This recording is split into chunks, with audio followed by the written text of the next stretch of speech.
बिस्मिल्लाहिर्रहमानिर्रहीम। आज का जो रूहानी अमल, ये रूहानी अमल जो भी इंसान या बच्चा या बड़ा किसी भी किस्म का जिस्म के जलने के हादसे में मुब्तला होता है, यानी पानी गर्म गिर गया या किसी भी किस्म की कोई भी नुकसान किसी किस्म की वजह से हाथ पाँव या जिल्द का कोई हिस्सा जल गया, तो फौरी तौर पे उसे उस वक़्त ये अल्फाज पढ़ते हुए घर में हो तो कुकिंग ऑयल ये लगाए और ये अल्फाज पढ़ता जाए, रब्बना ज़लमना अनफुसना व इल्लम तग़फिर लना। बस ये अल्फाज पढ़ ले। अगर ये भी ना याद हो तो ये अल्फाज पढ़ता रहे, या अल्लाहु या हफीज़ु, या अल्लाहु या हफीज़ु। और वो कुकिंग ऑयल जो घर में है, खाना बनाने वाला ऑयल, वो उधर लेप कर दे। जहाँ भी कोई उंगली जली है या कोई भी हिस्सा जिस्म का जला है तो वो लगा दे फौरी तौर पे। इससे इंशाअल्लाह ताला जलन भी बाद में नहीं होगी और जो छाले बन जाते हैं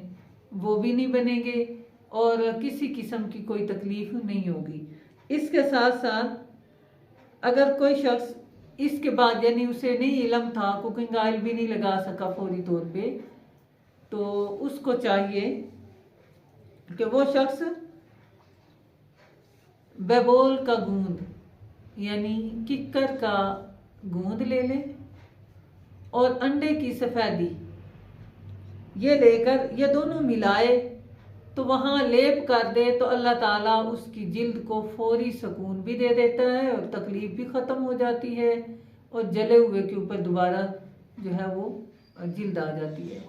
इसी तरह अगर कोई भी कोयला हो घर में या मोमबत्ती का मोम हो या कोई भी रोगन और हो, जैसे चमेली का है या कोई भी, तो उसमें मिला के लगाए तो भी आराम आ जाता है। इसी तरह गिरी का तेल हो वो लगाकर ऊपर रत्न जोत लगाने से भी आराम आ जाता है।